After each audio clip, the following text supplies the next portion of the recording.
বিশিষ্ট ইসলামী চিন্তাবিদ, লেখক ও গবেষক, বহু ভাষার বিজয়ী বীর আল্লামা মুফতি মুহাম্মদ আলাউদ্দিন জিহাদি সাহেব বারাকাল্লাহু তাআলা ফি হায়াতি, সাংগঠনিক সচিব বাংলাদেশ আহলে সুন্নাত ওয়াল জামাত ও chairman Hussaini cyber team Bangladesh. মুহতারামকে ওনার গুরুত্বপূর্ণ তাকরীর পেশ করার জন্য সবিনয় অনুরোধ করতেছি। আসসালামু আলাইকুম ওয়া রাহমাতুল্লাহি ওয়া বারাকাতুহু। ওয়া আলাইকুমুস সালাম ওয়া রাহমাতুল্লাহি ওয়া বারাকাতুহু।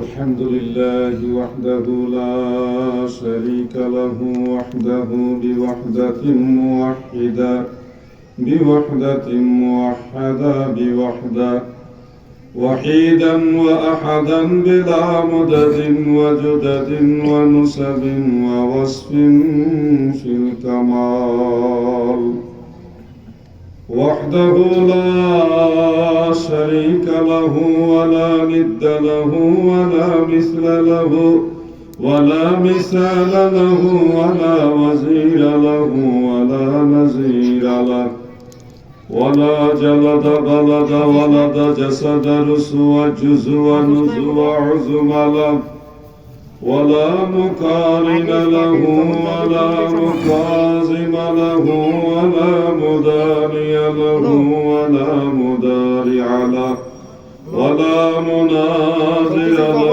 ولا مقابل له. ثم نشهد أن سيدنا وسندنا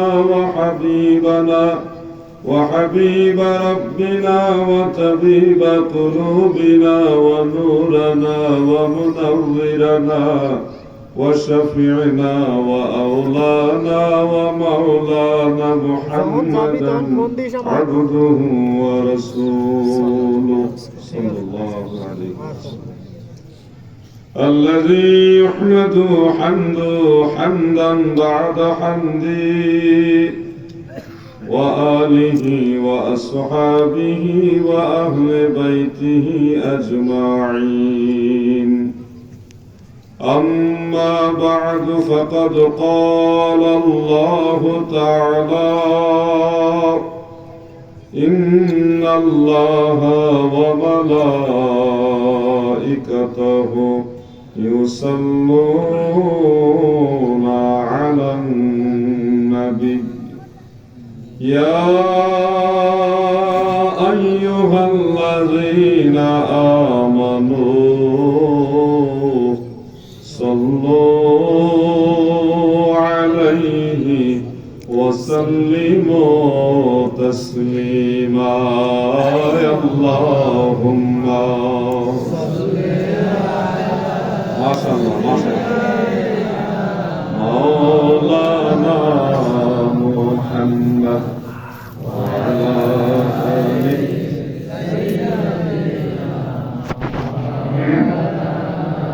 على محمد وعلى آل محمد এভাবে দরুদ শরীফটা আছে। আমরা শুধু সাইয়্যিদিনা মাওলানা দুইটা লকব নবীজির লকবই দয়ার নবীজির দুইটা লকব সহকারে দরুদ শরীফটা পড়ি। মূল দরুদ শরীফটা দরুদ ইব্রাহিম যেমন হাদিসে আছে এটাও মদিনাওয়ালার হাদিসে আছে, ওইটাও যেমন সহিহ হাদিসে আছে এটাও সহিহ হাদিসে আছে। বরং ওই দরুদের নাম দরুদ ইব্রাহিম না, ওই দরুদের নাম হলো সালাতু ফিত তাশাহুদ, তাশাহুদের দরুদ, নামাজের দরুদ, কিন্তু আমরা নাম বানাইছি দরুদ ইব্রাহিম। আদৌ কিন্তু এটার নাম দরুদ ইব্রাহিম নয়। হাদিসের যত কিতাবে এই দরুদ শরীফ এসেছে কোথাও এটার নাম দরুদ ইব্রাহিম, সালাতু ইব্রাহিম এভাবে উল্লেখ নাই। বরং ইব্রাহিম আলাইহিস সালামের নাম পরে, আমাদের নবীর নাম আগে। আল্লাহুম্মা সাল্লি আলা মুহাম্মদ ওয়া আলা আলি মুহাম্মদ, এরপরে হলো কামা সাল্লাইতা আলা ইব্রাহিম। ইব্রাহিম নবীর নাম পরে, আমাদের নবীর নাম আগে। তো যৌক্তিক ভাবে এটার নাম হওয়ার দরকার ছিল দরুদে মুহাম্মাদি, না হয়ে গেল দরুদ ইব্রাহিমি। তাহলে বোঝা যাচ্ছে যারাই নামটা দিছে তাদের উদ্দেশ্য হয়তো সঠিক ছিল না। যাই হোক, নাম নিয়ে আমরা বিতর্কে যাব না, যেই নামই বলেন। এটুকু মনে রাখবেন, এই দরুদ যেমন হাদিসে আছে, আমরা যেটা করি ওটাও হাদিসে আছে। যেটাকে আপনারা দরুদ ইব্রাহিম বলেন, এই দরুদ নামাজে একভাবে পড়ি, কিন্তু এই লফজ ছাড়া, এই আলফাজ ছাড়া আরো বহু রকমের আলফাজে এই দুরূদ শরীফটাই আছে, কিন্তু ওই দুরূদ শরীফগুলি আমরা জানি না। মানে দুরূদ ইব্রাহিম যেভাবে আমরা নামাজে পড়ি, এইভাবে ছাড়াও আরো বহু শব্দ বর্ধিত আকারে অনেক হাদিসে আছে যেগুলি আমরা জানি না। এই জন্য বলছি দুরূদ শরীফ নিয়ে আমরা কখনো বাড়াবাড়িতে যাব না। যে যত বেশি পারবেন, যেই দুরূদই পারবেন, নবীর দুরূদ বেশি বেশি পড়বেন ইনশাআল্লাহ। বলেন সবাই, বলেন ইনশাআল্লাহ। একটা দুরূদ শরীফ আপনাদেরকে বলি, যদি এই দুরূদ শরীফটা নিয়মিত আমল করতে পারেন, হাসরের ময়দানে আল্লাহর হাবিব নিশ্চিত আপনাকে শাফাআত করে জান্নাতে নেবেন। সেই দুরূদ শরীফটা হলো মিশকাতের সরা মিরকাতে ইমাম মোল্লা আলী কারি রহমাতুল্লাহ আলাইহি উল্লেখ করেছেন। মূলত ইমাম আহমদ বিন হাম্বল রহমাতুল্লাহ আলাইহি তার মুসনাদের মধ্যে হাদিসটা উল্লেখ করেছেন। সনদের মান সহিহ। প্রিয় নবীজি বলেন, মান ক্বালা আল্লাহুম্মা আনজিলহু মাকআদাল মুকাররাবা ইনদাকা ইয়াউমাল কিয়ামা ওয়াজাবাত লাহু শাফাআতি। দয়াল নবী বলেন, উম্মতেরা শোনো, মান ক্বালা যারা বলবে, আল্লাহুম্মা আনজিলহু মাকআদাল মুকাররাবা ইনদাকা ইয়াউমাল কিয়ামা, এই দুরূদ যারা পড়বে গো, আল্লাহর নবী বলে, ওয়াজাবাত লাহু শাফাআতি, তাকে সুপারিশ করা আমি রাসূলুল্লাহর জন্য ওয়াজিব হয়ে যাবে। এই দুরূদ শরীফটা আজকে বললাম, সম্ভব হলে এটা মুখস্থ করেন, মাঝে মধ্যে এটাও রেগুলার নিয়মিত পড়ার চেষ্টা করবেন, মা বোনেরাও চেষ্টা করবেন। এই দুরূদগুলো, আরো দুরূদ আছে, আমরা একটা দুরূদে নিজেদেরকে বাইন্ডিং করে ফেলেছি, এটা ঠিক না। মাহফিলে বসে, জলসা মাহফিলে বিভিন্ন জায়গায় বসে ওই একটা যে শিখছি দুরূদ ইব্রাহিম, এটা নিয়ে পড়ে আসি। আবার অনেকে ফতোয়া ডেলিভারি দিতেছে, এটা বেদাতি দুরূদ। হ্যাঁ, আমরা যেটা পড়ি এটা বেদাতি দুরূদ বানাইতেছে, এগুলি করবেন না। যেই দুরূদ পড়েন ওইটাই পড়বেন। আপনি বুখারী, মুসলিম, আবু দাউদ, তিরমিজি, ইবনে মাজাহ, নাসাই, অন্যান্য হাদিস গ্রন্থ যেগুলি পড়ে আপনি আলেম হয়েছেন ভাই, সেই কিতাবের মুকাদ্দমায় ভূমিকার মধ্যে দেখেন সমস্ত মুসান্নিফগণ শুরুতে আল্লাহর হামদ সিফতের পরেই নবীর দুরূদ লিখে গেছে। আপনি বলছেন দুরূদ ইব্রাহিম ছাড়া আর কোন দুরূদ পড়া যাবে না, এগুলো মানুষের বানানো দুরূদ। তাহলে আপনি যে কিতাব পড়ে আসছেন, সেই কিতাবে তো অনেক দুরূদ আছে যেগুলি কোনো হাদিস থেকে প্রমাণিত না। তাহলে আপনার ফতোয়া ইমাম বুখারী বেদাতি, ইমাম মুসলিম বেদাতি, সব ইমামরা বেদাতি, আপনি একলাই মুসলমান। এই জন্য আমার বক্তব্যটা হলো, দুরূদ শরীফ যে যেটাই পারেন সেটাই পড়বেন, দুরূদ নিয়ে ঝগড়া চলবে না। দুরূদ শরীফ চান কিনা আপনারা? আসেন মহব্বতে পড়ি, আল্লাহুম্মা সাল্লি আলা মারহাবা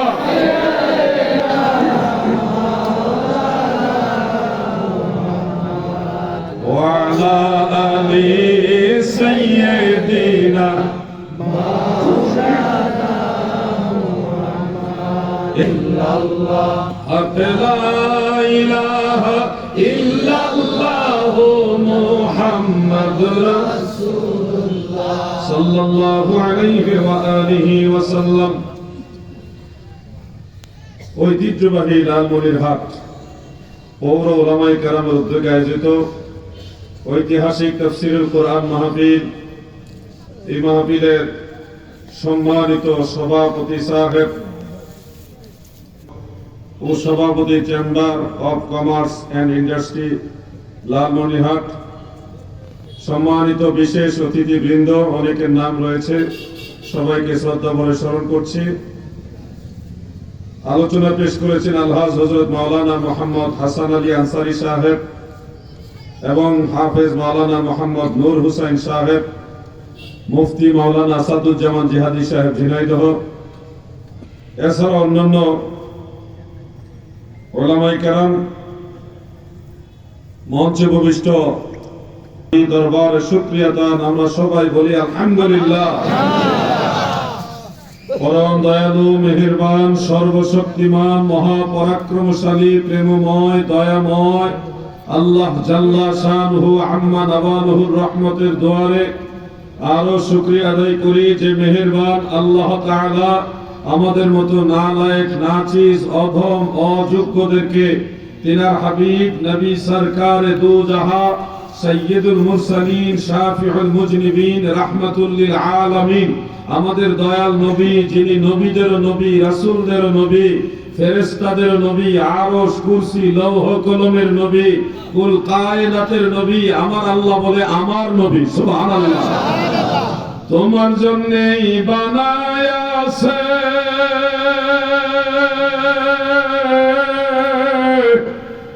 আমার আল্লাহ এই সারাটা দুনিয়া গো নবী, নবী তুমি ইমামুল আম্বিয়া, নবী তুমি ইমামুল আম্বিয়া। এমন একজন নবীর উম্মত হতে পেরে সত্যি সত্যি আপনারা কি খুশি না বেজার? এজন্য আরেকবার বলুন আলহামদুলিল্লাহ। আলোচনার জন্য নির্দিষ্ট কোন আয়াত বা সূরা বা কোনো বিষয় বাইন্ডিং করে দেওয়া হয়নি। উন্মুক্ত আলোচনা করার জন্য কমিটির পক্ষ থেকে আমাকে ইঙ্গিত করা হয়েছে। তারপর আমি পবিত্র কোরআনুল কারীমের তাফসীর দিয়ে আপনাদেরকে এই আলোচনাটা উপহার দিতে চাই।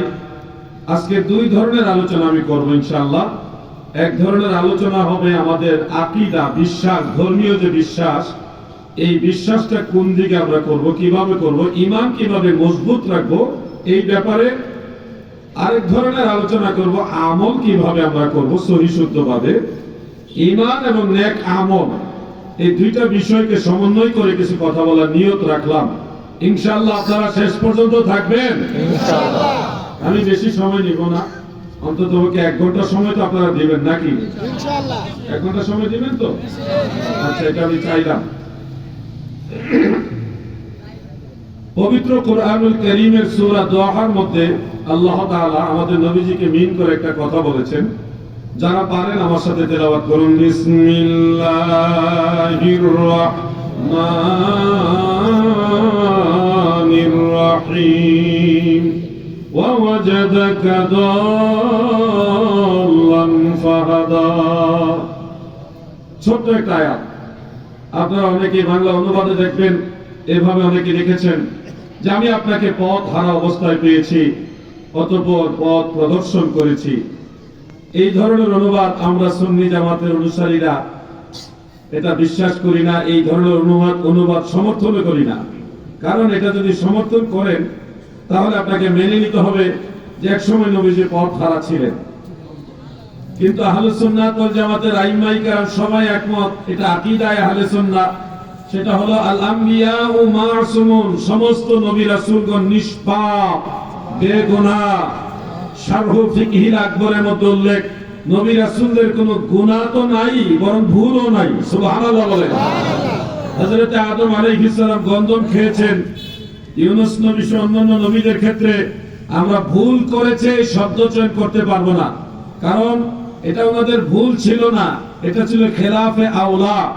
এগুলির পিছনে মহান আল্লাহ তাআলার হিকমত লুকায়িত আছে। হযরত আদম আলাইহিস সালামকে আল্লাহ তাআলা সৃষ্টি করেছেন জমিনে প্রেরণের জন্য। ইন্নী জাঈলুন ফিল আরদি খলিফা, জমিনের খলিফার জন্য। অতএব সে জান্নাত থেকে কিভাবে জমিনে পাঠাবেন, এটা আমার আল্লাহ তাআলার হিকমত। সেই হিকমতটা হলো গন্ধম গাছের কাছে যাওয়া, খাওয়া ইত্যাদি। এজন্য সাইয়্যিদুল আবুল বাশার আদম আলাইহিস সালামের ব্যাপারে আমাদের বক্তব্য হলো তিনি ভুল করেননি, বড়জোরে বলা যাবে খেলাফে আওলা, উত্তমতার বর্জন করেছেন। নবীদের ভুল বলা যাবে না। যেখানে নবীদের ভুলই নাই সেখানে নবীদের গুনাহ আছে তো বলাই যায় না। আর নবীরা পথভ্রষ্ট বা পথ হারা ছিল এই চিন্তা মাথায় আনা যাবে না। যারা আপনাকে পথ দেখাবে তারা নিজেরাই পথভ্রষ্ট ছিল, এটা কখনো হতে পারে না। সূরা নজমে প্রিয় নবীজিকে মিন করে আল্লাহ তাআলা বলেছেন, মা দাল্লা সাহিবুকুম ওয়া মা গাওয়া।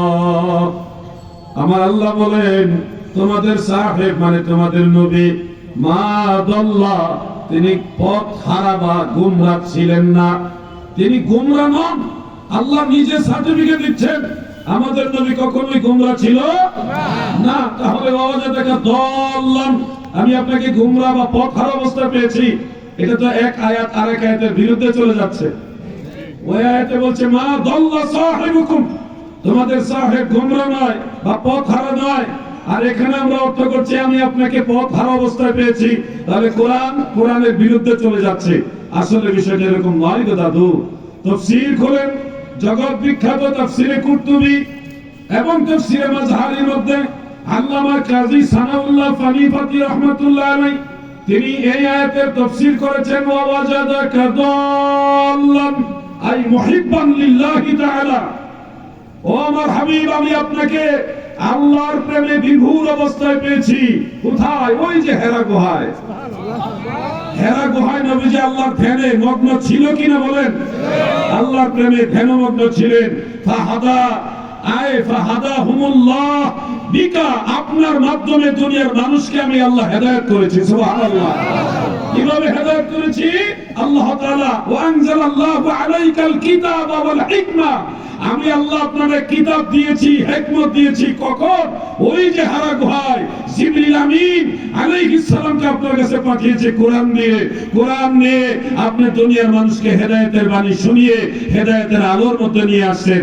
অতএব বাস্তবতা পবিত্র কোরআনের সবগুলি আয়াত এবং সব কিছু ম্যাচিং করে আমরা যদি অর্থ করি, ওয়াজাদাকা দাল্লান ফাহাদা, নবী গো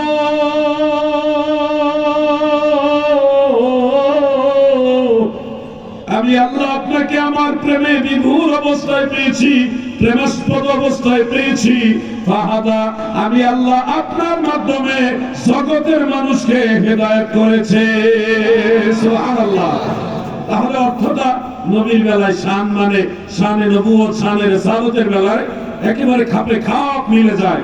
প্রিয় বন্ধুরা, মনে রাখবেন একটা শব্দের অনেকগুলি অর্থ হয়। এখানে দাল্লান বা দালালুন এই শব্দটা যদিও পথভ্রষ্ট, পথ হারা এই অর্থ বহন করে, কিন্তু এটার আরো অর্থ রয়েছে। যেমন সূরা ইউসুফের মধ্যে হযরতে ইয়াকুব আলাইহিস সালামের সন্তানেরা, ইউসুফ নবীর বাকি যে 11 ভাই বা 10 ভাই, 11 ভাই সবাই বলেনি, 10 ভাই বলেছিলেন ইন্না আবানা লাফি দালালিম মুবিন, নিশ্চয়ই আমাদের বাবা লাফি দালালিম মুবিন, সুস্পষ্ট দালালের মধ্যে রয়েছে। এখানে দালালিম মুবিন দ্বারা ইয়াকুব নবীকে গোমরা বোঝানো হয়নি, এখানে বোঝানো হয়েছে ইয়াকুব আলাইহিস সালাম ইউসুফ নবীর প্রেমে, উনার মহব্বতে কাঁদতে কাঁদতে বিভোর হয়ে গেছে, চোখের জ্যোতি হারিয়ে ফেলেছে। এটাকে বোঝানো হয়েছে আমাদের বাবা ইয়াকুব নবী ইউসুফের প্রেমে বিভোর হয়ে আছে। অতএব দলাল বা দল্লানের একটা অর্থ হলো প্রেমাস্পদ হওয়া, প্রেমে বিভোর হওয়া, মহব্বতে আসক্ত হওয়া। আল্লাহ তাআলার শানে, নবীজির শানে ম্যাচিং করে যদি এই অর্থটা আপনি সূরা দোহার মধ্যে সেট করেন, ওয়াজাদাকা দাল্লান আই মুহিব্বান লিল্লাহ, আল্লাহর জন্য আপনি প্রেমিক ছিলেন, মহব্বতে বিভোর ছিলেন, তাহলে বাস্তবতায় এটা মিলেও যায় হেরা গুহার ঘটনার সাথে এবং নবীজির সম্মানের সাথে মিলে।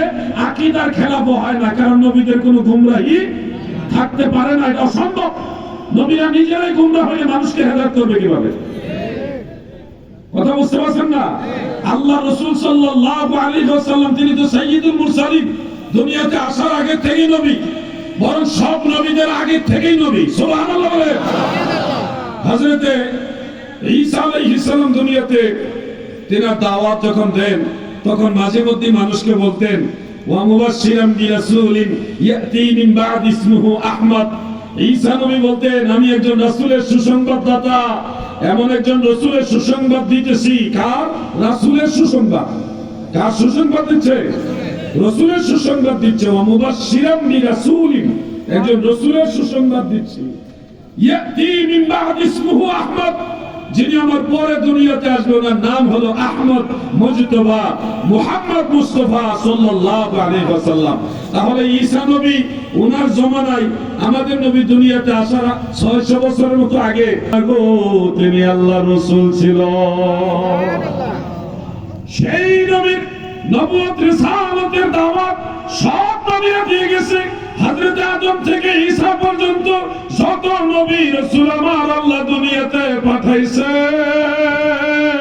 সব নবীদের নবুয়ত নবুয়তের দাওয়াতের পাশাপাশি আমার দয়াল নবী দুনিয়াতে আসবে এই দাওয়াত তিনারা সবাই দিয়ে গেছে। এই জন্য এমন একজন নবী পাইয়া আমরা খুশি না বেজার। নবী প্রেম শোধা পান করো সবে মন বেদনা যাত না জোড়াইবে খোদা প্রাপ্তি তোর তরে লাভ হবে নবী পদবিনে ভাব সবে মিশে আল্লাহুম্মা মাশাআল্লাহ।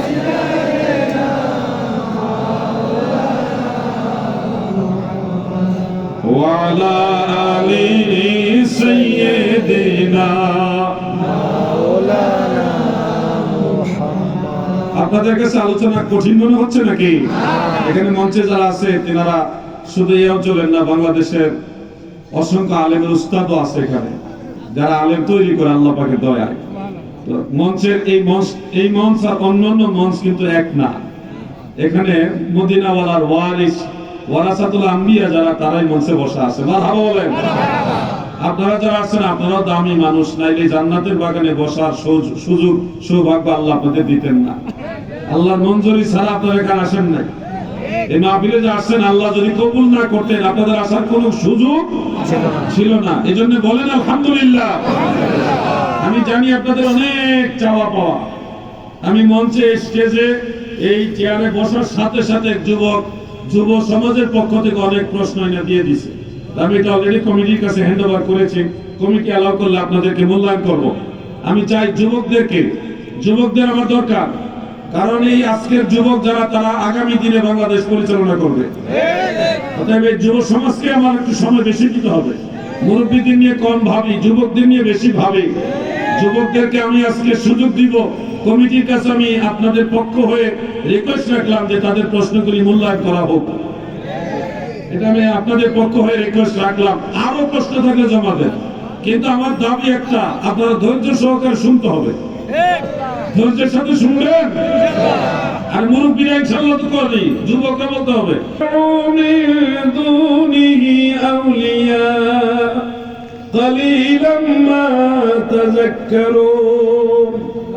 তোমরা তোমাদের প্রতি যা নাজিল করা হয়েছে তার অনুসরণ করো।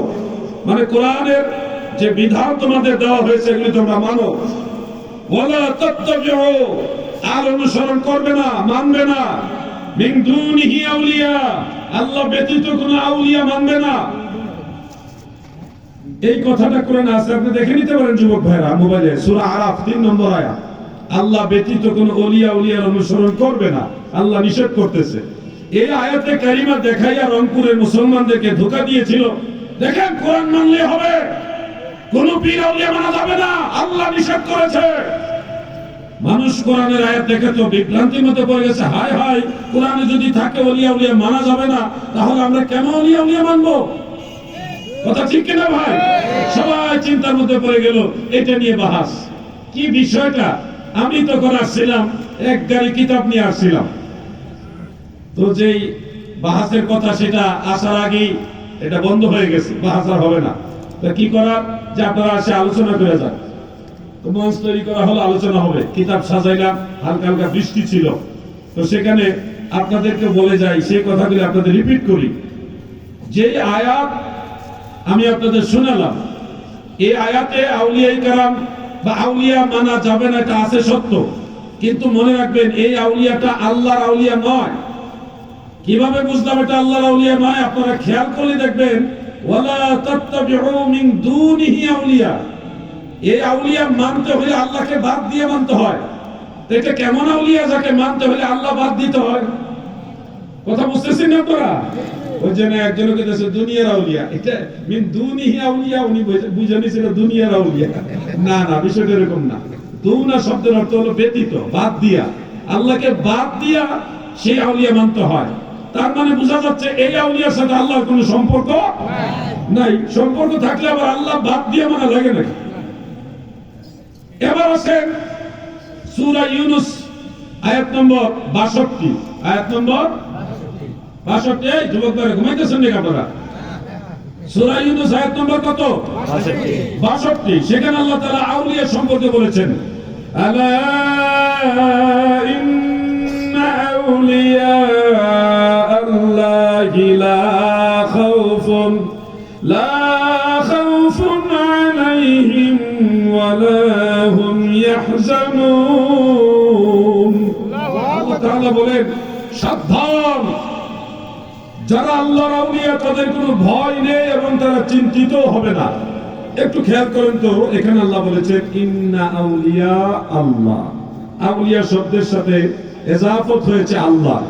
তাহলে যার ভয়ও নাই চিন্তাও নাই তারা হলো আল্লাহর আউলিয়া। বলেন এরা কারা? বলেন না কারা? আল্লাহর আউলিয়া। কিন্তু আপনি সূরা আরাফের 3 নম্বর আয়াতে খেয়াল করে দেখেন, ওয়ালা তাত্তাবিউ মিন দুনিহি আউলিয়া, তোমরা আল্লাহ বাদ দিয়ে বা আল্লাহ ব্যতি রেখে কোন আউলিয়া বা ওলিয়ার অনুসরণ করবে না। ওটা এমন আউলিয়া যাকে মানতে হলে আল্লাহ বাদ দিতে হয়। আর যে আউলিয়ার ভয়ও নাই চিন্তাও নাই, এটার পরিচয় হলো ইন্না আউলিয়া আল্লাহ। এই আউলিয়া হলো আল্লাহ। আপনারা যারা লালমনিরহাটে আছেন, আমি আপনাদের জিজ্ঞাসা করি, আপনারা কি আল্লাহর আউলিয়া মানেন না আল্লাহ ছাড়া শয়তানের আউলিয়া মানেন? আল্লাহর আউলিয়া। কোন আউলিয়া মানেন? আল্লাহর আউলিয়া। এখন আসুন আরেক জায়গায় আল্লাহ তাআলা বলেছেন, ওয়াল্লাযীনা কাফারু আউলিয়াহুমুত তাগুত, যারা কুফরি করে কাফের তাদের আউলিয়া হলো তাগুত। তাগুত মানে শয়তান। তাগুত মানে কি? শয়তান। শয়তান। তাহলে আউলিয়া হলো দুই প্রকার, একটা আল্লাহর আউলিয়া আর একটা শয়তানের আউলিয়া। বলুন আমরা কোন আউলিয়া মানি? আল্লাহর আউলিয়া। এইখানে হলো বিভ্রান্তি।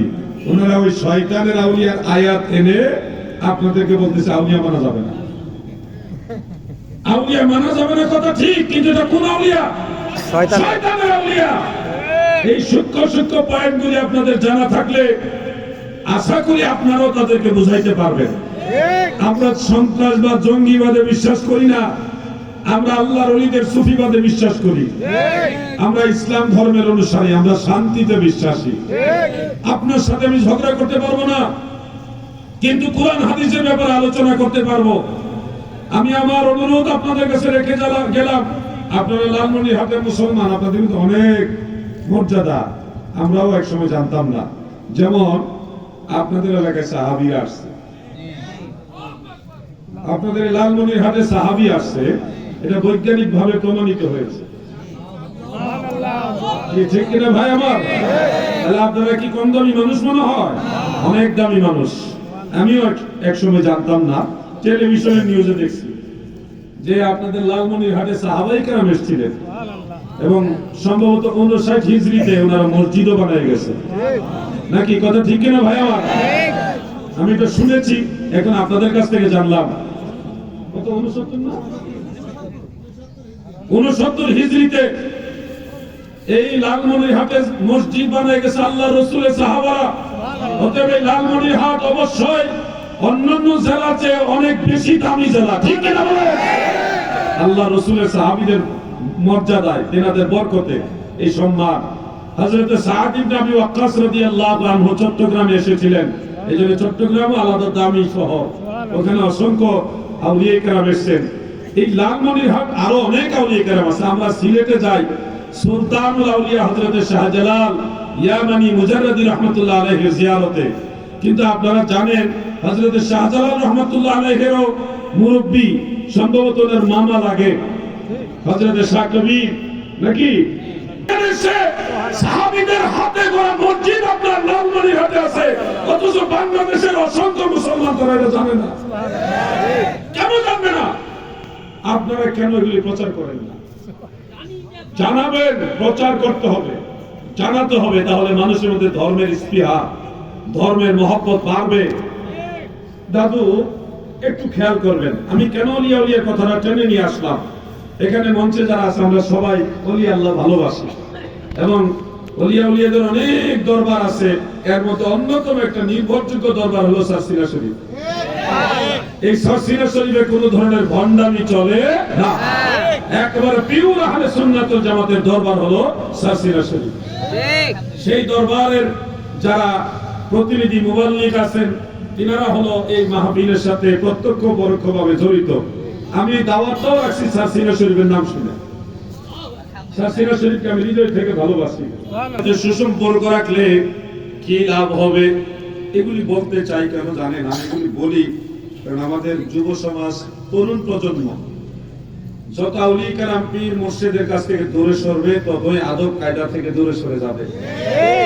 আদব কায়দা এমন একটা জিনিস দাদু, যুবক ভাইরা তোমরা বেজার হয়ে না ভাই, তোমাদের ভালোবেসে কথাগুলি বলি। আমাদের যুবকরা অনেকেই মা বাবাকে যথোপযুক্ত সম্মান করে না। আমাদের যে একটা জেনারেশন, আমরা আমাদের মা বাবাকে যেভাবে ভয় পাই, এখনো আমার আম্মাজান যখন ধমক দেয় কোনো কারণে এখনো ভয় লাগে, আম্মানি লাঠি হাতে নেয়। ওয়াল্লাহি আল্লাহর কসম করে বলতেছি, কোনো কারণে যদি আম্মাজান পারিবারিক কোনো বিষয়ে যদি একটু চোখ বুঝাইতো যারা হইলে তখন আমার ভয় হয় যে চিকন লাঠি হাতে নাই কিনা।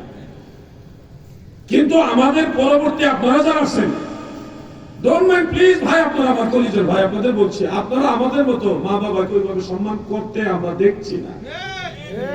কেন গো ভাই? এই দুনিয়াতে সারা পৃথিবী ঘুরে দেখো, মায়ের মতো আপন কাউকে পাইবা না।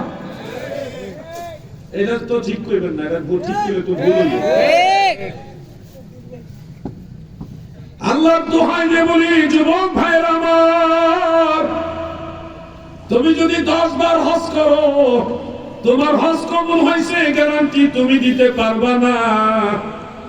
এই 10 বার হজের বিনিময়ে জান্নাতে যাবে কিনা গ্যারান্টি তুমি দিতে পারবা না। কিন্তু তুমি যদি তোমার মায়ের সেবা করো, মায়ের চেহারার দিকে সুনজরে তাকাও, আল্লাহ রাসূল গ্যারান্টি দিয়েছে প্রতি নজরে নজরে কবুল হজের সওয়াব হয়ে যাবে। আমার দয়াল নবী বলেছেন, ইন্নাল জান্নাতা তাহতা আকদামিল উম্মাহাত, জান্নাত খোঁজার জন্য তোমাকে পৃথিবীর এই প্রান্ত থেকে ওই প্রান্তে ঘোরা লাগবে না। তুমি জান্নাত খুঁজতে যাও, তুমি তোমার মায়ের সেবা করো, মায়ের পায়ের নিচে সন্তান তোমার জান্নাত। এই জন্য মা বাবার সেবা করলে জান্নাত পাওয়া যায়। যুবক ভাইয়েরা আমার, বেজার হচ্ছে না? আপনারা বেজার হয়েন না, আমি আপনাদের ভালো চাই, মা বাবার সেবা করেন। শোনো, অমুকে বলছে তুমি বড় নেতা হয়ে যাইবা, বহু টাকা লাভ করবা, তুমি তোমার জীবন ধ্বংস করো না।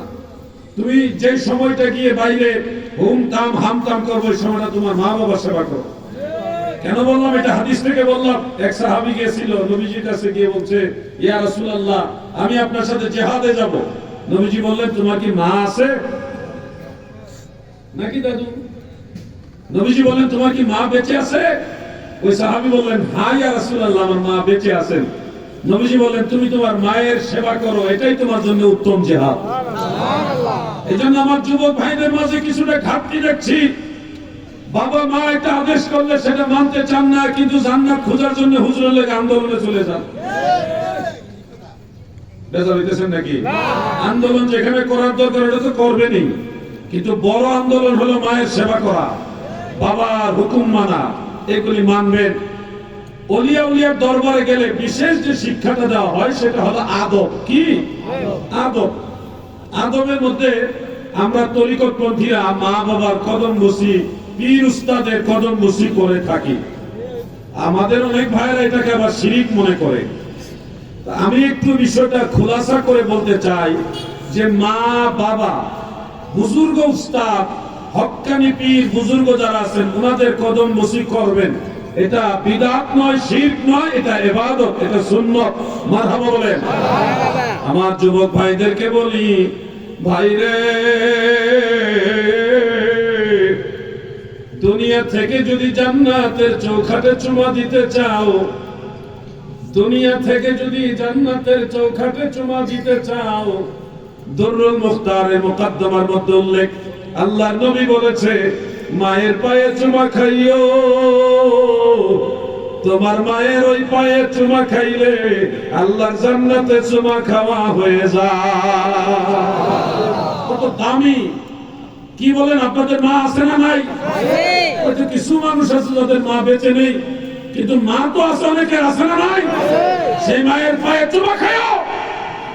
মা যখন বিকাল বেলায় বা রাত্রে বেলায় শুয়ে থাকে, মায়ের পায়ের কাছে গিয়ে বসবা, বসে সরাসরি দুই ঠোঁট দিয়া মায়ের পায়ে চুমা খাইবা।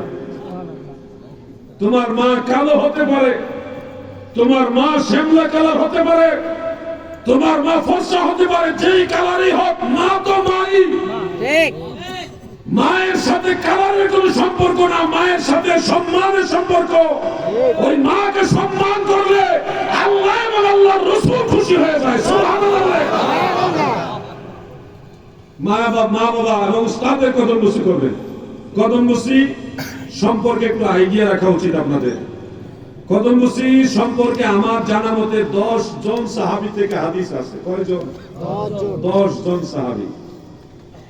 এবং এই বিষয়টা এমন ভাবে প্রতিষ্ঠিত ও স্বীকৃত যে কোন মুহাদ্দিস, কোন ফকি এটার বিরুদ্ধে কলম ধরে নাই। সবাই বলছে এটা মুস্তাহাব পর্যায়ের সুন্নাত, এটার বিরুদ্ধে কেউ কথা বলেনি। একটা হাদিস শরীফ আমি আপনাদের শোনাই। যুবক ভাইরা মনে বেজার হইতেছে, এটা তো আমাদের বিরুদ্ধে ওয়াজ। বলেন এটা কি আপনারা বেজার হচ্ছেন না তো? আবার একটা হাদিস শোনানো, আবু দাউদের মধ্যে উল্লেখ। ইমাম ইবনে হাজার আসকালানী হাদিসের সনদকে যায়িদ বলেছেন, অতি উত্তম শক্তিশালী সনদের হাদিস বলেছেন। وعن زارع رضي الله تعالى عنه وكان في وفد عبد القيس قال لما قدمنا المدينة فجعلناه نتبادر من رواحلنا فنقبل يد النبي صلى الله عليه وسلم ورجله رواه أبو داود। হযরত জারে রাদিয়াল্লাহু আনহু বলে, আমরা মদিনা শরীফে গেলাম, যার যার বাহন থেকে দ্রুত গতিতে নামলাম। ইমাম বুখারী তার আদাবুল মুফরাদের মধ্যে উল্লেখ করেন, ফাকিলা যাকা রাসূলুল্লাহ সাল্লাল্লাহু আলাইহি ওয়াসাল্লাম, কেউ একজন বলে দিল ইনি আল্লাহর রাসূল। ওই সাহাবারা বলেন, আমরা যার যার বাহন থেকে নেমে দ্রুত গতিতে আল্লাহর হাবিবের কাছে গেলাম।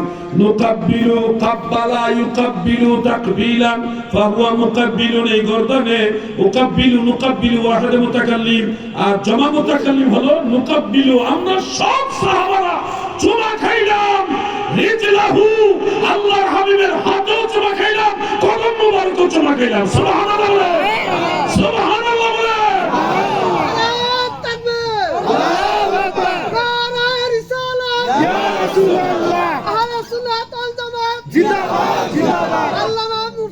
আমার নাম লাগবে না, আমার নাম দরকার। আমি নূর কদমে চুমা খাবো, পাক কদমে চুমা খাবো, চরণ ধুলি মাখবো গাই, পাইলে নিরালাই গো নবী, পাইলে নিরালাই, পাইলে নিরালাই গো নবী। আমাদের মনেও তো নবীজির কদম মোবারকে চুমা খাওয়ার ইচ্ছা আছে না? বলেন, আমি নূর কদমে চুমা খাবো, পাক কদমে চুমা খাবো, চরণ ধুলি মাখবো গাই, পাইলে পাইলে নিরালাই, পাইলে নিরালাই গো নবী।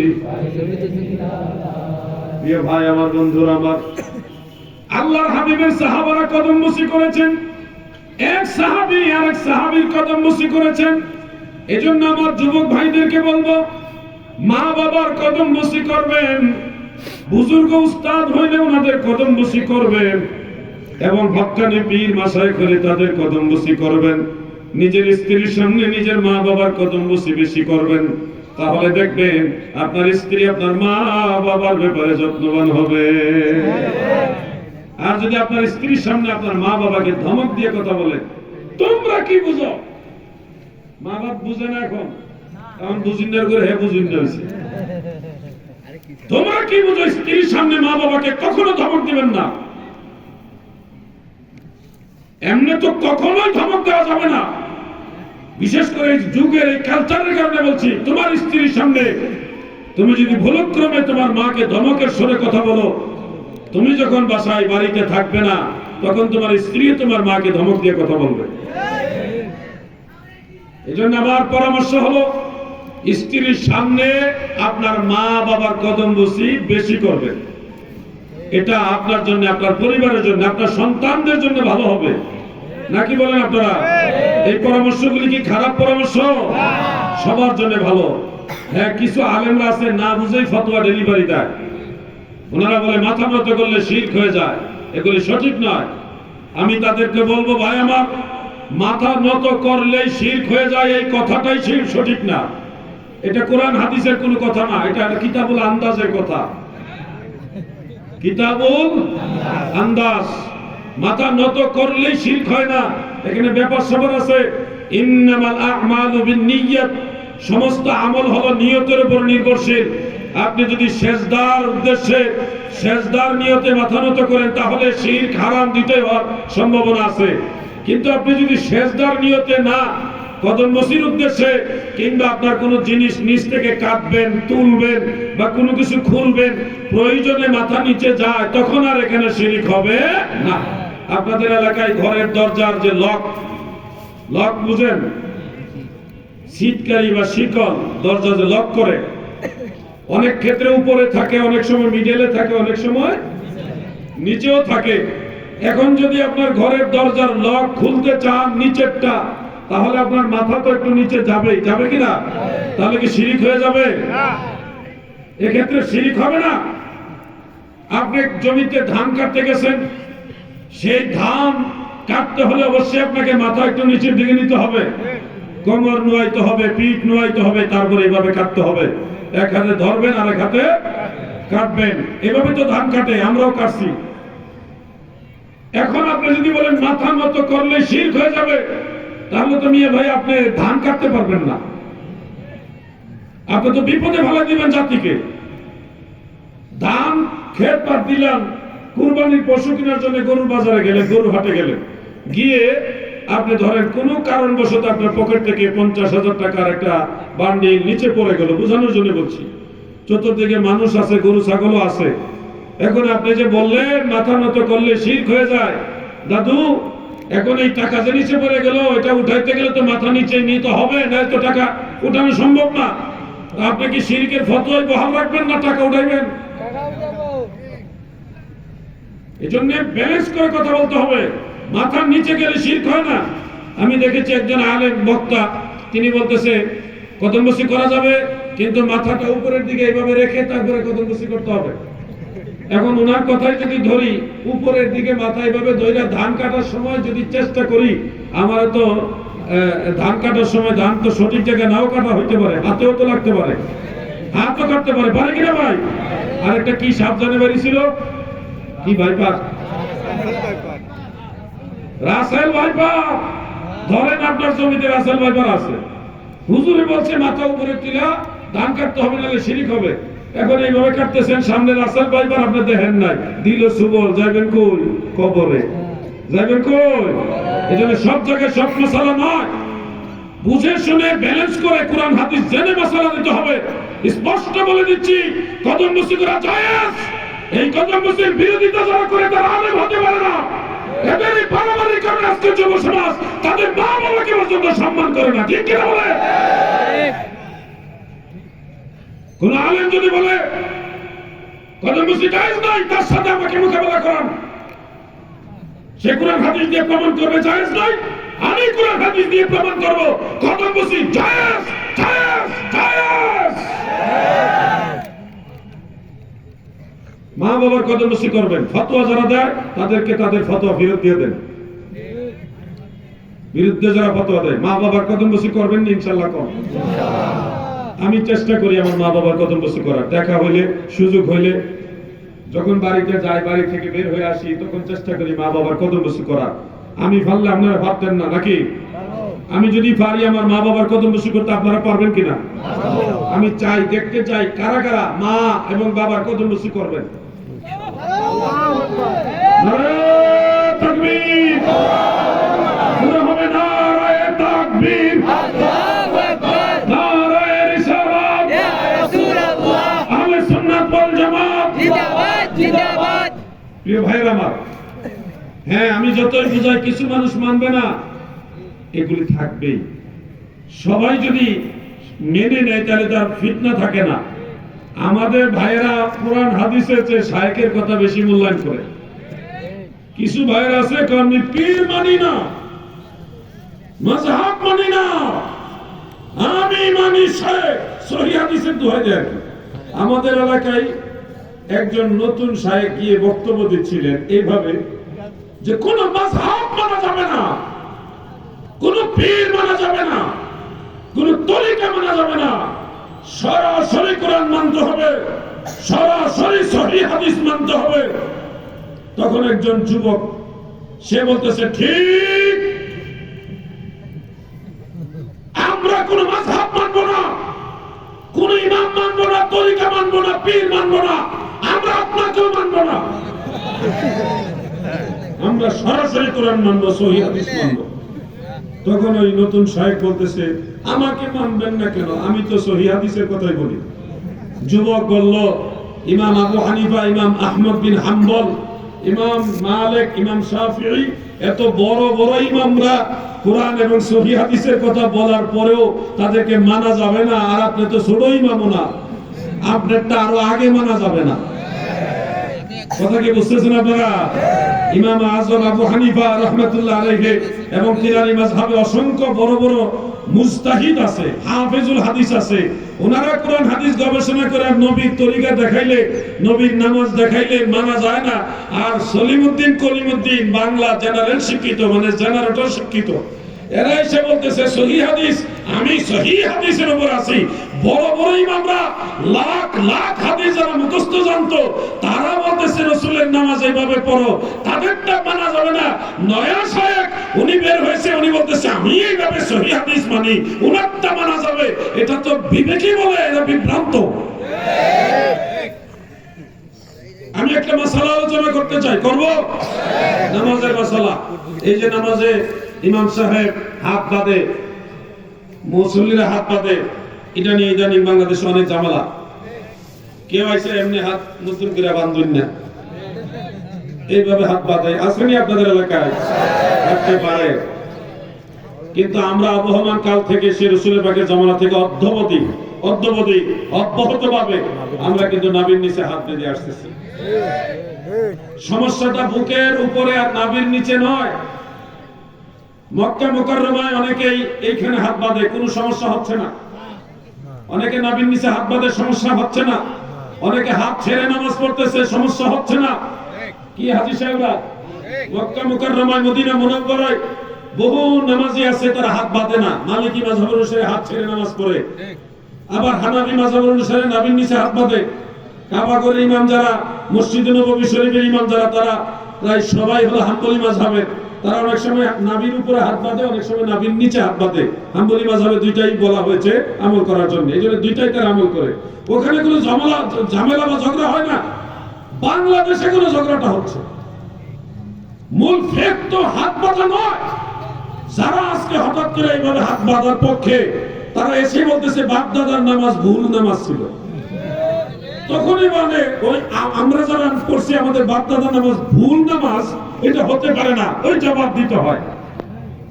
যখন বলে তোমাদের নামাজটা জাল হাদিসের নামাজ, বইও লিখে দিয়েছে জাল হাদিসের কবলে রাসূলুল্লাহ সাল্লাল্লাহু আলাইহি ওয়াসাল্লাম, মানে আমরা যেভাবে নামাজ পড়ি এটাকে জাল হাদিসের নামাজ বানায় দেয়।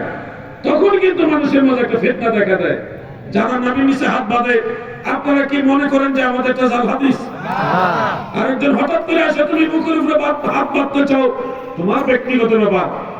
তুমি প্রয়োজনে মাথার উপরে হাত বাঁধো, তোমার ব্যাপার, তোমার কবরে তুমি যাইবা। কিন্তু তুমি যখন এসে বলো যে আপনাদের নামাজ জাল হাদিস, তখন তো আমাদের জবাব দেওয়াটা জরুরি হয়ে যায়। ফিতনা তো তারা লাগায়, কথা ঠিক কিনা বলে? আমি আজকে বিষয়টা ক্লিয়ার করতে চাই। যারা বুকের উপরে হাত বাঁধেন, আমরা বলছি না যে আপনাদের কোনো দলিল নাই। আমরা বলি বুকের উপরে হাত বাঁধারও হাদিস আছে, কিন্তু ওগুলো আমরা আমল করি না। কেন করি না এটা জানতে হবে আপনাদের। কেন এই হাদিসগুলি আমল করি না আপনাদের জানতে হবে। আমি কি বলবো? বুকের উপরে হাত বাঁধার ব্যাপারে যে কয়টা হাদিস আছে সব কটাই দুর্বল, মুনকার, মুরসাল, মুনকাতে, সবগুলি দুর্বল। আপনি গায়ের জোরে বলবেন না সহিহ। শুনুন, আমি ধরে দেই, আসমাউর রিজাল নিয়ে, উলুমুল হাদিস নিয়ে আমি আলাদা স্টাডি করেছি। আমার এই বয়সে আলহামদুলিল্লাহ সুম্মা আলহামদুলিল্লাহ লক্ষ লক্ষ হাদিসের সনদ নিয়ে আমি স্টাডি করেছি। এই জন্য আপনি আসমাউল রিজাল নিয়ে বুঝতে চান, অসুবিধা নাই, বুঝবেন। আমি আপনাকে ভালোবেসে সময় দিব। এক উপরে হাত বাঁধার পক্ষে দলিল দেন, সেটা হলো আবু দাউদ শরীফের একটা হাদিস। সুনান আবি দাউদ, হযরত তাউস রাহমাতুল্লাহ আলাইহি বলেছেন, রাসূল পাক সাল্লাল্লাহু আলাইহি ওয়াসাল্লাম বুকের উপরে আলা সদর হাত বেঁধেছেন, বুকের উপরে। এই হাদিস ওনাদের হলো সবচেয়ে বড় দলিল। এই হাদিস কেন আমল করি না আমরা? আমরাও তো এটা পড়ছি, এরপরও কেন এটার উপর আমল করি না? শুনুন কাহিনী। এক নম্বরে, এই হাদিসের সনদে যিনি মূল রাবী হযরত তাউস রাহমাতুল্লাহ আলাইহি, উনি জীবনে কোনোদিন আল্লাহর রাসূলকে দেখেই নাই। জীবনে কোনোদিন আল্লাহর রাসূল সাল্লাল্লাহু আলাইহি সাল্লামকে দেখে নাই। তো যেই লোক জীবনে কোনোদিন নবীকে দেখেই নাই, সে কেমনে বুঝলো নবী বুকের উপরে হাত বাঁধছে? উনি তো সাহাবী না, উনি তাবেঈ। এজন্য হাদিসটা মুরসাল। দ্বিতীয়ত, এই হাদিসের সনদে আরেকজন রাবী আছেন, মুসা ইবনে সুলাইমান, সুলাইমান ইবনে মুসা, সুলাইমান ইবনে মুসা। এই রাবী কি ইমাম হাফিজুদ দুনিয়া, হাফিজুদ দুনিয়া ইমাম আবু যুরআ রাহমাতুল্লাহ আলাইহি, ইমাম আবু হাতিম রাহমাতুল্লাহ আলাইহি, এরকম বড় বড় হাফিজুল হাদিস এবং নাকিদ যারা, ওনারা বলেছে সে মুনকারুল হাদিস। সে হাদিস বর্ণনায় মুনকার, ত্রুটিযুক্ত বর্ণনাকারী, দুর্বল রাবী। সে হাদিস বর্ণনা করার সময় ভুল হাদিস বর্ণনা করত। চিন্তা করেছেন? এই হাদিসকে তারা বানাইছে সহিহ হাদিস। আমার কথা যদি ভুল হয় নোট করো ভাই, নোট করো। মিজানুল ইতিদাল, তাহযিবুত তাহযিব, লিসানুল মিজান, ইকমাল তাহযিবুল কামাল এবং ইমাম ইউসুফ মিজির তাহযিবুল কামাল। এরপরে আরো যত আসমাউল রিজালকে নিয়ে আসো আমার কাছে, অথবা তোমার কাছে আমার নিয়ে যাও, আমি খুলে দেখাই দিব। ঝগড়া করো না ভাই, ঝগড়া করে কোনোদিন সমাধান হয় না। তোমরা খুঁজো, দেখো আমরা নবীর নিচে হাত বাঁধি কেন? আমাদের দলিল কি? আমাদের দলিল তো আপনাদের জানা দরকার। আমাদেরটা আরো আছে, তাদের আরো কয়েকটা হাদিস আছে। আমি শুধু গেলাম একটা একটা ব্যাখ্যা দিচ্ছি। ইমাম বুখারী, ইমাম মুসলিম দুইজনের উস্তাদ ইমাম আবু বকর ইবনে আবি শাইবা রাহমাতুল্লাহ আলাইহির মুসান্নাফের মধ্যে সহিহ সনদে, বিশুদ্ধ সনদে হাদিস উল্লেখ। হযরত ওয়াইল ইবনে হুজর রাদিয়াল্লাহু তাআলা আনহু তিনি বলেন, আমি দয়াল নবীর সাথে নামাজ পড়েছি গো। আল্লাহ রাসূল যখন নামাজে দাঁড়াইতেন, ইয়াদা ইয়ামিনাহু আলা শিমালিহি ফিস সালাতি তাহতা সুররা, আমার দয়াল নবীজি বাম হাতের উপরে ডান হাত রেখে ফিস সালাতে, নামাজের ভিতরে তাহতা সুররা, নাভির নিচে নবীজি হাত মোবারক রাখতেন। সুবহানাল্লাহ। এই হাদিসের যে নুসখা, সেই নুসখার অরিজিনাল ছাপা আমি সৌদি আরব থেকে সংগ্রহ করেছি, এমনকি পাকিস্তান থেকে সংগ্রহ করেছি। দুইটা নুসখার দুইটার মধ্যে হাদিসটা স্পষ্ট উল্লেখ। হাফিজুল হাদিস ইমাম কাসিম ইবনে কুতলুবুগা রাহমাতুল্লাহ আলাইহি, যিনি ইমাম ইবনে হাজার আসকালানির সমসাময়িক একজন হাফিজুল হাদিস ছিলেন, তিনি তার কিতাবে এবং পরবর্তীতে আরো বহু বড় বড় মুহাদ্দিসরা তিনারা এই হাদিসটা সনদ মতন হুবহু তাহতা সুররা শব্দ সহকারে তিনাদের কিতাবে উল্লেখ করেছেন। এজন্য আমার বক্তব্য হলো, এই হাদিসের সনদ হলো সর্বসম্মতিক্রমে সহিহ। সহিহ হাদিস থেকে প্রমাণ হয় রাহমাতুল লিল আলামিন নবী নবীর নিচে হাত বেঁধেছেন। লালমনির হাতের নবীর প্রেমিকারা গো, আমি আপনাদের কাছে জিজ্ঞাসা করি, আল্লাহর রাসূল যেহেতু নবীর নিচে হাত বেঁধেছে, সেহেতু আমরা নবীর অনুসরণ করতে পারবো কি পারবো না? এই ব্যাপারে আরো হাদিস আছে, আমি শুধু একটা একটা বললাম। বলার উদ্দেশ্য হলো, ভাই জানার চেষ্টা করুন, না জেনে ঝগড়া করবেন না। এখানে একটা প্রশ্ন আপনাদের কাছে আসবে যে মহিলারা কেন তাহলে বুক বরাবর হাত বাঁধে? মহিলারা কেন নবীর নিচে হাত বাঁধে না? এই প্রশ্নটা আসবে কি না? এই ফুলা ভাই ঘুমাইতেছে নি? বুঝলাম। যুবকরা কি সজাগ আছে না? আপনারা আছেন? আছেন, সজাগ আছে? আমি কিন্তু 1 ঘন্টা টাইম শেষে আসেনি, টাইম আছে, 1 ঘন্টা আসেনি, টাইম আছে, 1 ঘন্টা হচ্ছে না, টাইম আছে, থাকবেন তো 1 ঘন্টা। একটু দরুদ শরীফ পড়ুন। আল্লাহুম্মা সাল্লি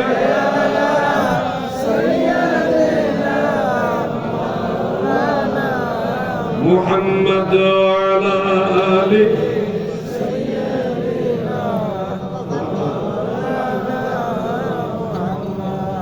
মারা দিয়ে কোটা কথা কই তিন জোড়ি গেল রাত আরে বিড়ি খাইবো নাকি চা খাইবো? না না না, আমার 1 ঘন্টা টাইম দেওয়া আছে না। আপনারা একটু আগে কইলে আবার 2-3 জনে বসে এই আইবেন নিয়ে আমরা যাইতেছেন না, আইবেন কিটা লাগে যাইতেছেন ওয়াজের মাঝখানে উঠে যাবো না, উঠলে খারাপ, এটা খারাপ। আপনারা না চাইলে আমি আলোচনা শেষ করে দেবো, অসুবিধা নাই, কিন্তু আপনাদের জন্যই তো আমার আলোচনা। আপনারা বসলে আমি আলোচনা করবো, আর নাহলে আমার ওয়াজ এখানে জোর করে ওয়াজ করার দরকার নাই। আজ থাকবেন তো? নারায়ে তাকবীর। না পিছনে তারা দিছে না। নারায়ে তাকবীর, নারায়ে রিসালাত। মহিলারা কেন বুক বরাবর হাত বাঁধে? তারা নামের নিচে হাত বাঁধে না কেন? এই বিষয়টা আপনাদের বোঝার দরকার। দাদু শুনুন, ইমাম আযম আবু হানিফা রাহমাতুল্লাহ আলাইহি এবং তিনার মাযহাবের ইমামরা তিনারা প্রত্যেকটা মাসআলা আমল করার সময় শুধু হাদিসের উপর ডিপেন্ড করেন না, ওনারা কোরআনের সাথে ম্যাচিং করেছেন। এই হাদিসের কোন আয়াতের সাথে মিল আছে এটা ওনারা খুঁজতে গিয়ে পবিত্র কোরআনের সূরা বাকারা আয়াত নম্বর 238 সেই আয়াতের সাথে হাত বাঁধার মাসালা কি সম্পর্ক দেখেন ওনারা কেমনে বাইর করছে। হাফিজু আলাস সালাওয়াতি ওয়াস সালাতিল ওয়াসতা ওয়া কুমু লিল্লাহি কানিতিন। আল্লাহ তাআলা বলেন তোমরা নামাজের প্রতি যত্নবান হও, বিশেষ করে মধ্যবর্তী নামাজ। ওয়াকুমু লিল্লাহি কানিতিন, এবং তোমরা আল্লাহর প্রতি বিনয়ের সাথে নম্রতার সাথে দাঁড়াও। নামাজের কথা বলেই কিভাবে দাঁড়ানোর কথা বললেন? বিনয় বা নম্রতার সাথে, নম্রভাবে। এই কথাটা আমাদের মাযহাবের ইমামরা হাদিসের সাথে মিলাইছে কেমনে দেখেন। আমি 2 জন যুবক চাই, যে কোনো 2 জন যুবক আসেন তো, ইয়াং 2 জন আসেন, একটু কষ্ট করে আসেন। আরে আসেন নাকি, ভয় পান নাকি? আসেন, আসো ভাই। একজন হয়ে গেছে, আরেকজন আসলে হবে। আয় হায়, আমার কত গাদা হয়ে গেছে। 2 জন হলে না ভালো লাগবে না, এই 2 জন দিয়ে দেখাই। আরেকবার আমরা ডাকবো ইনশাআল্লাহ। আপনি বুকের উপরে হাত বাঁধেন, এইভাবে বুকের উপরে, এবং পা দুইটা একটু ওই তাদের মতো সরায় দাঁড়ান, ওইদিকে ফিরে। এত বেশি না, এরা দূর যারা। আপনি নাভির নিচে হাত বাঁধেন, নাভির নিচে, আরেকটু নিচে। আমরা নরমাল এইভাবে যেমন পা রাখি সোজা করে, এইটুকু রেখে এদিকে ঘুরে। সবাই একটু ওনাদের 2 ভাই দিকে খেয়াল করেন। আল্লাহ তাআলা বলেছেন ওয়াকুমু লিল্লাহি কানিতিন, তোমরা আল্লাহর প্রতি নম্রতার সাথে দাঁড়াও, বিনয়ের সাথে দাঁড়াও। আপনারা 2 জনের দিকে লক্ষ্য করেন, 2 জনই দাঁড়িয়েছেন। একজন বুকের উপরে হাত বেঁধে পা দুইটা একটু অস্বাভাবিক ছড়িয়ে দাঁড়িয়েছেন, আরেকজন নাভির নিচে হাত বেঁধে পা দুইটা স্বাভাবিকভাবে রেখে দাঁড়িয়েছেন। 2 জনই দাঁড়িয়েছেন, 2 জনে হাত বেঁধেছেন। হাত বাঁধা এবং পা রাখাকে কেন্দ্র করে কার দাঁড়ানোর মাঝে অধিকতর বেশি বিনয় বোঝা যাচ্ছে? বলেন, সবাই বলতে হবে, সবাই বলেন। নাভির নিচে, বুকের উপরে, নাভির নিচে। আপনাদের 2 জনকে অসংখ্য ধন্যবাদ। আল্লাহ আপনাদের যাচাই খায়াত দান করে। যান আবার মুসাফা। আচ্ছা ঠিক আছে, তাও ভালো। তাহলে আমরা কোরআনের আয়াতে দেখলাম যে নাভির নিচে হাত বাঁধার যে হাদিসগুলো, ওই হাদিসগুলো পবিত্র কোরআনের এই আয়াতের সাথে মিলে। একজন পুরুষ লোক নাভির নিচে হাত বাঁধলেই এটার মধ্যে নম্রতা, ভদ্রতা বোঝায়। যেমন এখানে অনেক গণ্যমান্য ব্যক্তি আছে, চেয়ারম্যান সাহেবের কাছে ধরেন একটা যুবক গিয়ে এইভাবে দাঁড়াইছে, কথা বলতেছে, আরেকটা ছেলে গিয়ে এইভাবে দাঁড়াইছে। তো চেয়ারম্যান সাহেবের সামনে এইভাবে দাঁড়ানোটা বেশি সম্মানীয় বোঝাচ্ছে না এইভাবেটা বেশি বিনয় বোঝা যাচ্ছে? নাভির নিচেরটা না, দাঁড়ানোর আদব, দাঁড়ানোর আদব। এবার আসেন মহিলাদের বিষয়টা বলি। মহিলাদের বিষয়টা একটু ভালোভাবে খেয়াল করবেন। নামাজের অনেক মাসআলার ক্ষেত্রে মহিলাদের লজ্জাস্থান ঢাকনার বিষয়টা গুরুত্ব দেওয়া হয়েছে। খুব খেয়াল করবেন, আমরা পুরুষ লোক হাত তাকবীরে তাহরিমার সময় কান পর্যন্ত তুলতে পারবো, কানের লতি পর্যন্ত তোলার অনুমতি আছে। আল্লাহু আকবার এইভাবে হাত তুলতে পারবো, এতটুকু। খুব খেয়াল করেন, কিন্তু মহিলারা এতটুকু তোলা জরুরি না। মুআজামুল কাবীর লিতাবারানী এবং মুসান্নাফু ইবনে আবি শাইবার মধ্যে উল্লেখ আছে যে মহিলারা জাস্ট বুক বরাবর ইশারা করেই হাত বেঁধে ফেলবে। কেন এই দুই রকম করা হলো? পুরুষ আমাদের সকলের মা বোন আছে, অনেকের স্ত্রী আছে। শুনুন, আমাদের মা বোনদের প্রতি শ্রদ্ধার নজর রেখে এই কথাগুলি শুনবেন। যাদের স্ত্রী আছে আপনারা স্ত্রীকে দিয়ে কথাগুলি ভাববেন। যেহেতু আমাদের ছোট ভাইরা এখানে আছে, তাদেরও তো বিষয়টা জানা দরকার, এই জন্য আমি খোলামেলা কথাগুলি বলছি। শুনুন, একজন পুরুষ এখানে কান পর্যন্ত হাত তুললে কোনো সমস্যা নাই, কিন্তু একটা মেয়ে আপনার স্ত্রী, সে যদি এইভাবে হাত তুলে তখন তার স্তনটা ভেসে উঠবে, লজ্জাস্থান প্রকাশিত হবে। এই দৃশ্যটা দৃষ্টিকটু বোঝা যাবে, দৃষ্টিকটু দেখা যাবে। ইসলাম কত সভ্য ধর্ম দেখেন। নামাজের ভিতরে হাত তোলার সময় যেন মা বোনদের স্তন ভেসে না উঠে, এই জন্য মহিলাদের বিষয়টা আলাদা করা হয়েছে, যে মহিলারা জাস্ট বুক বরাবর ইশারা করে হাত বেঁধে ফেলবে। এক্ষেত্রে আর ওই হাত এভাবে তোলাও লাগবে না, আর এই পর্দার খেলাফের এই দৃশ্যটাও হবে না। এই দেখে পার্থক্যগুলি খেয়াল করবে। এই পার্থক্যগুলো কোনো মাযহাব করেনি, এই পার্থক্যগুলি করেছেন আল্লাহর নবী, সাহাবায়ে কেরাম, তাবিঈগণ। অতএব কেউ আবার মাযহাবের উপর চাপায় দেন না যে হানাফি মাযহাবে তেমন করছে, এরকম না। দ্বিতীয় খেয়াল করবেন, পুরুষ লোক সেজদা দেওয়ার জন্য সুন্নত তরিকা হলো তারা সেজদা দেওয়ার পরে সিনা এবং জমিনের মাঝখানে একটু গ্যাপ, একটু খালি রাখতে হবে, যেন ছোট্ট একটা বকরির বাচ্চা আসা যাওয়া করতে পারে। এটা পুরুষের সেজদার নিয়ম, কিন্তু মহিলাদের সেজদার বিষয়টা আলাদা। মুসান্নাফ আব্দুর রাজ্জাকে, মুআজামুল কাবীর লিতাবারানীতে, আওসাতে, ইবনে আবি শাইবাতে, আরো বহু কিতাবে পেয়েছি। হযরত আলী রাদিয়াল্লাহু আনহু, হযরত ইবনে আব্বাস রাদিয়াল্লাহু আনহুমা, হযরত আব্দুল্লাহ ইবনে ওমর রাদিয়াল্লাহু আনহুমা, আরো অনেক, ওয়াইল ইবনে হুজর, অন্যান্য সাহাবীদের থেকে আমি পাইছি। সবগুলি হাদিস এক জায়গায় জমা করা আছে আমার। সেখানে উল্লেখ, আন্নাহু সুইলা আনি সালাতিল মারআ, মহিলাদের নামাজ সম্পর্কে প্রশ্ন করা হয়েছিল। কখনো হযরত আলী রাদিয়াল্লাহু আনহুকে, কখনো ইবনে আব্বাসকে, কখনো আল্লাহর নবীকে, বিভিন্ন হাদিসে বিভিন্ন শব্দে আসছে। আমি আমার সহজ ভাষায় কথাটা তুলে ধরছি। তখন প্রিয় নবীজি সাহাবায়ে কেরাম মহিলাদের নামাজের সার্বিক বিষয়টা এইভাবে বলেছেন, ক্বালা তাজতামিউ ওয়া তাহতাফিজু, যে মহিলাদের নামাজ হবে জড়সড় হয়ে এক অঙ্গ আরেক অঙ্গের সাথে লাগিয়ে। আমরা যেভাবে যেমন সেজদা দিলে দুইটা হাত আমরা একটু এইভাবে ভাগ করে রাখি, বুকটা উপরের দিকে তুলে রাখি যেন জমিনের সাথে মিশে না যায়। মহিলাদের বিষয়টা ভিন্ন। মহিলারা হাত এভাবে ভাগ করে রাখবে না, বরং হাত এভাবে জমিনের সাথে মিশিয়ে দিবে। পুরুষের মতো বুক এবং জমিনের মাঝখানে মহিলারা ফাঁক রাখবে না, বরং জমিনের সাথে ওনারা জড়সড় হয়ে মিশে যাবে। পুরুষ সেজদা দিলে কোমর উঁচা হয়ে থাকে পিছনে, কিন্তু মহিলারা কোমর উঁচা করে রাখবে না। ওনারা কোমর এবং এই দুই পায়ের উরু উপর নিচে দুইটা মিক্স করে, মানে জড়সড় হয়ে যাবে, যেন কোমর উপরে উঠে না থাকে। এতে করে কি লাভ হচ্ছে আর কি লোকসান হচ্ছে আপনি খেয়াল করেন। এইভাবে হাত সেজদা অবস্থায় মায়েরা রেখে সিনাটা যদি উপরের দিকে পুরুষের মতো তুলে রাখে, আপনার স্বামী হিসেবে আপনার স্ত্রীর দিকে নজর করে দেখবেন, তখন মায়েদের স্তন ঝুলে থাকবে। দৃশ্যটা কখনোই সুন্দর না। পিছন দিকে আপনার স্ত্রী পুরুষের মতো সেজদা দিলে, কোমর উঁচু হয়ে থাকলে, আপনি নিজে আপনার স্ত্রীর দিকে নজর করে দেখবেন। এই পজিশনটাও দৃষ্টিকটু একটা পজিশন।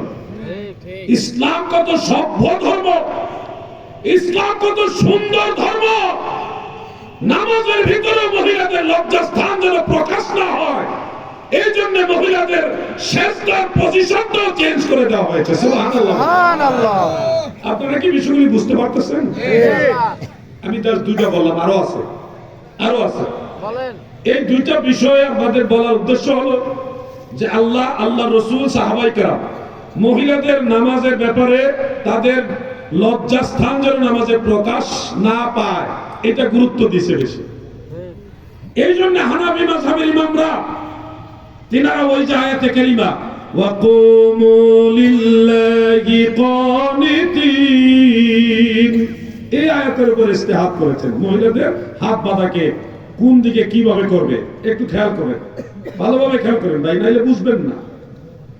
একটা মেয়ে নাভির নিচে পুরুষের মতো হাত বাঁধলো, দুইটা হাত এভাবে রাখার ফলে এই নাভি বরাবর চাপ পড়লে, কাপড়টা এদিকে চাপ পড়লে তখন ওনাদের বুকের কাপড়টাও টান করবে এবং স্তন আরো ভেসে উঠবে। ডোন্ট মাইন্ড প্লিজ, আমাদের সকলে মা বোন আছেন, মা বোনদের একটু সম্মান রেখে কথাগুলি বলছি। আরেকটা মেয়ে খেয়াল করবেন, পুরুষের বেলায় নাভির নিচে হাত বাঁধলে বিনয় বেশি বোঝা যায়, কিন্তু মহিলাদের বিষয়টা এরকম না। একটা মেয়ে নাভির নিচে এভাবে হাত রাখলে তার পেটের কাপড়টা চাপ পড়বে, সিনার কাপড়টা টান পড়ার কারণে লজ্জাস্থান ভেসে উঠবে। কিন্তু ওই মেয়েটা যদি বুক বরাবর, বুকের উপরে নয়, বুক বরাবর হাত বাঁধে তখন উল্টো তার লজ্জাস্থানটা আরো ঢাকনা পড়বে।